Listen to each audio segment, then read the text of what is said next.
वो बदलाव बनिए जो आप दुनिया में देखना चाहते हैं। ये शब्द है महात्मा गांधी के, एक ऐसा विचार जो आज भी इतने सालों बाद भी दुनिया भर के लोगों को इंस्पायर करता है।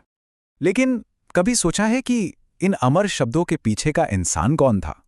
एक आम से वकील मोहनदास आखिर महात्मा बने कैसे? उनकी जिंदगी में वो कौन से मोड़ आए जिन्होंने उन्हें इतना महान बना दिया? चलिए आज इसी बदलाव की कहानी को समझते हैं। इस पूरे विश्लेषण में हम महात्मा गांधी की जिंदगी, आज़ादी की लड़ाई में उनकी भूमिका, उनकी फिलॉसफी के मूल सिद्धांत और सबसे ज़रूरी आज के समय में वो कितने रेलेवेंट हैं, इस पर गहराई से बात करेंगे। तो हमारा ये सफ़र उनकी शुरुआती सालों से शुरू होगा। फिर हम भारत की आज़ादी की लड़ाई में उनकी भूमिका को देखेंगे, उनके दर्शन के सार को समझेंगे, एक नए समाज के निर्माता के तौर पर उनके काम को जानेंगे, उनकी ग्लोबल विरासत को परखेंगे और आखिर में एग्जाम के लिहाज से कुछ ज़रूरी सवालों पर भी नज़र डालेंगे। तो चलिए शुरू करते हैं पहले हिस्से से, वो फॉर्मेटिव ईयर्स, वो शुरुआती साल जिन्होंने महात्मा के बनने की नींव रखी। 1869 में पोरबंदर में जन्मे मोहनदास की शुरुआती जिंदगी काफी सामान्य थी। कम उम्र में शादी, फिर कानून की पढ़ाई के लिए लंदन जाना। लेकिन जब वो भारत लौटे तो वकालत में उन्हें खास सफलता नहीं मिली। तब 1893 में उन्होंने एक फैसला लिया, साउथ अफ्रीका जाने का।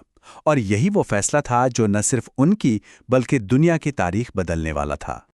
और यही साउथ अफ्रीका वो भट्टी साबित हुई जिसमें तपकर मोहनदास महात्मा बनने की राह पर चल पड़े। पीटरमारिट्सबर्ग स्टेशन पर हुई उस एक घटना ने उन्हें अंदर तक हिला दिया। सोचिए, फर्स्ट क्लास का वैलिड टिकट होने के बाद भी सिर्फ उनके रंग की वजह से उन्हें ट्रेन से बाहर फेंक दिया गया।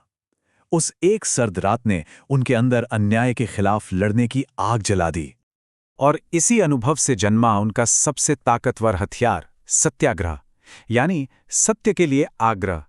ये सिर्फ नॉन वायलेंट प्रोटेस्ट नहीं था, बल्कि एक विश्वास था कि सच में अपनी एक शक्ति होती है, एक ट्रूथ फोर्स या सोल फोर्स जो जुल्म करने वाले के ज़मीर को भी जगा सकती है।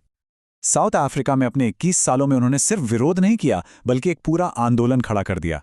उन्होंने नटाल इंडियन कांग्रेस बनाई, इंडियन ओपिनियन अखबार के जरिए अपने विचार फैलाए और फीनिक्स आश्रम जैसे कम्युनिटीज़ में अपने सिद्धांतों को असल में जी कर दिखाया। यहीं पर उन्होंने अपने सत्याग्रह के हथियार का पहला सफल इस्तेमाल भी किया।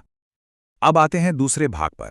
साउथ अफ्रीका की उस प्रयोगशाला के कामयाब तजुर्बे के साथ गांधी जी ने सत्याग्रह को भारत की आज़ादी की लड़ाई के राष्ट्रीय मंच पर लागू किया। भारत आते ही उन्होंने अपने सिद्धांतों को टेस्ट करना शुरू कर दिया। 1917 में चंपारण सत्याग्रह, जहां उन्होंने सविनय अवज्ञा का पहला सफल प्रयोग किया। फिर 1918 में खेड़ा, जहां असहयोग का हथियार इस्तेमाल हुआ। और उसी साल अहमदाबाद में स्ट्राइक में उन्होंने पहली बार भूख हड़ताल की नैतिक ताकत दिखाई। ये 3 शुरुआती जीतें पूरे देश के लिए एक इशारा थीं कि संघर्ष का एक नया तरीका आ चुका है। इन छोटी छोटी कामयाबियों ने उन्हें एक राष्ट्रीय नेता के तौर पर स्थापित कर दिया और अब वो एक अखिल भारतीय आंदोलन यानी नॉन कॉपरेशन मूवमेंट का नेतृत्व करने के लिए पूरी तरह तैयार थे। ये आंदोलन रॉलेट एक्ट और जलियांवाला बाग नरसंहार के गहरे जख्मों की वजह से शुरू हुआ था। खिलाफत आंदोलन को इससे जोड़कर गांधी जी ने हिंदू मुस्लिम एकता की एक जबरदस्त मिसाल कायम की। लेकिन 1922 में चौरी चौरा में जब हिंसा हुई तो उन्होंने आंदोलन वापस ले लिया। ये एक कॉन्ट्रोवर्शियल फैसला था, पर इसने एक बात साफ कर दी कि गांधी जी के लिए साधन उतने ही पवित्र थे जितने साध्य। अहिंसा पर कोई भी समझौता नहीं हो सकता था। आज़ादी की लड़ाई का अगला बड़ा पड़ाव था सविनय अवज्ञा आंदोलन, जिसकी शुरुआत हुई मशहूर दांडी मार्च से। 24 दिन, 240 मील। ये सिर्फ एक पैदल यात्रा नहीं थी, ये ब्रिटिश साम्राज्य की नींव को हिला देने वाला एक सिंबॉलिक एक्ट था। इसने नमक जैसे एक आम मुद्दे को एक ताकतवर प्रतीक में बदल दिया, अन्याय के खिलाफ एक प्रतीक। दांडी मार्च ने 1930 की राजनीति को एक नई रफ्तार दी। इसके बाद 1931 में गांधी इरविन पैक्ट हुआ, जो सरकार के साथ बातचीत की एक कोशिश थी। और फिर 1932 का पूना पैक्ट, ये गांधी जी और डॉक्टर बी.आर. अंबेडकर के बीच दलितों के प्रतिनिधित्व को लेकर एक बहुत ही महत्वपूर्ण और कुछ हद तक एक जटिल समझौता था। और फिर आया वो नारा जिसने पूरे देश में जैसे बिजली दौड़ा दी, करो या मरो। ये 1942 के भारत छोड़ो आंदोलन का आखिरी आह्वान था। देखिए, करो या मरो का मतलब हिंसा करना नहीं था, इसका मतलब था आज़ादी हासिल करने के लिए अपना सब कुछ दांव पर लगा देना। ये एक ऐसा जन विद्रोह था जिसने आखिरकार भारत की आज़ादी का रास्ता साफ कर दिया। चलिए अब जरा उन विचारों की गहराई में उतरते हैं जो गांधी जी के हर काम की नींव थे। एग्जाम के पॉइंट ऑफ व्यू से ये सेक्शन सबसे जरूरी है, तो इसे ध्यान से समझिएगा। अच्छा, गांधीवादी दर्शन के कुछ मेन पिलर्स हैं। पहला है सत्य, जिसे गांधी ईश्वर का ही रूप मानते थे। रोज की जिंदगी में इसका उदाहरण, किसी भी हालत में ईमानदारी से अपनी बात रखना। दूसरा अहिंसा, मतलब सिर्फ फिजिकली चोट पहुंचाना नहीं, बल्कि अपने मन से, अपनी बातों से भी किसी को दुख न देना। किसी के लिए बुरा सोचना भी एक तरह की हिंसा है। फिर है स्वराज, जिसका मतलब सिर्फ पॉलिटिकल फ्रीडम नहीं, बल्कि खुद पर राज, अपनी इंद्रियों पर कंट्रोल है। और चौथा सर्वोदय, यानी सबका कल्याण। ये पक्का करना कि तरक्की की दौड़ में समाज का आखिरी इंसान भी पीछे न रह जाए। और इन सभी सिद्धांतों को अमल में लाने का तरीका था सत्याग्रह। अब आगे बढ़ते हैं चौथे भाग की ओर। यहां हम गांधी जी को एक समाज सुधारक के तौर पर देखेंगे। उनका विजन सिर्फ पॉलिटिकल फ्रीडम तक ही सीमित नहीं था, बिल्कुल नहीं। गांधी जी मानते थे कि पॉलिटिकल फ्रीडम अधूरी है अगर समाज अंदर से टूटा हुआ हो। इसीलिए उन्होंने छुआछूत को खत्म करना अपना लाइफ मिशन बनाया और दलितों को हरिजन कहा। वो हिंदू मुस्लिम एकता को एक मजबूत भारत की आत्मा मानते थे। उन्होंने महिलाओं को घर की चारदीवारी से निकालकर पब्लिक लाइफ में एक्टिव पार्टिसिपेशन के लिए इनकरेज किया और रचनात्मक कार्यक्रमों के जरिए एक आत्मनिर्भर, साफ सुथरे और पढ़े लिखे ग्रामीण भारत की नींव रखी। पांचवा भाग गांधी जी की वैश्विक विरासत पर है। एक शांति दूत के रूप में उनकी भूमिका क्या थी, इस पर फोकस करेंगे। गांधी जी के अहिंसक प्रतिरोध के तरीके भारत की सीमाओं से बहुत आगे निकल गए।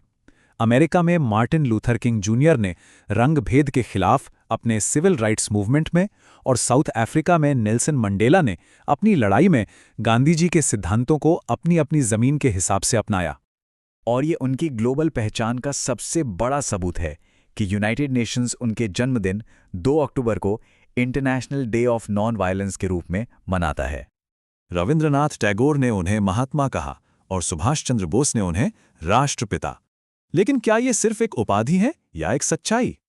ये एक ऐसा सवाल है जो हमें उनके योगदान पर सोचने पर मजबूर करता है। अब आते हैं हमारे आखिरी और प्रैक्टिकल सेक्शन पर, एग्जाम कॉर्नर। चलिए, जो कुछ हमने सीखा है उसे टेस्ट करते हैं। पहला सवाल, महात्मा गांधी ने इनमें से किस आंदोलन में पहली बार भूख हड़ताल को एक हथियार के रूप में इस्तेमाल किया? इसका सही जवाब है सी, अहमदाबाद मिल हड़ताल। दूसरा सवाल, पूना पैक्ट पर महात्मा गांधी और किसके बीच हस्ताक्षर हुए थे? और सही जवाब है डी, बी.आर. अम्बेडकर। अब मेंस के लिए एक सवाल का आउटलाइन देखते हैं। गांधी का सत्याग्रह भारतीय स्वतंत्रता संग्राम में एक नई पद्धति थी, इसे स्पष्ट करें। तो देखिए, एक अच्छे जवाब की शुरुआत सत्याग्रह की परिभाषा से होनी चाहिए। फिर उसके मूल सिद्धांत जैसे सत्य और अहिंसा को एक्सप्लेन करें। इसके बाद चंपारण और दांडी मार्च जैसे उदाहरणों से भारत में इसका एप्लीकेशन दिखाएं। और हाँ, ये जरूर बताएं कि ये मॉडरेट्स और रिवोल्यूशनरीज के तरीकों से कैसे अलग था। और आखिर में मास मोबिलाइजेशन और मॉरल विक्ट्री पर इसके असर के साथ अपना कंक्लूजन दें। और हाँ, अपने जवाब में moral high ground, mass mobilization, means and ends relationship और स्पिरिचुअलाइजेशन ऑफ पॉलिटिक्स जैसे की फ्रेजेस इस्तेमाल करने से आपके उत्तर का वजन और बढ़ जाएगा। और अंत में गांधी जी की ये एक लाइन उनकी पूरी विरासत को बयां कर देती है, मेरा जीवन ही मेरा संदेश है। यह हमें एक आखिरी सवाल के साथ छोड़ जाता है कि आज की दुनिया में जहां इतने संघर्ष हैं, असमानता है, क्लाइमेट चेंज है, गांधी के संदेश के सिद्धांत हमारे कामों को कैसे रास्ता दिखा सकते हैं? सोचिएगा जरूर।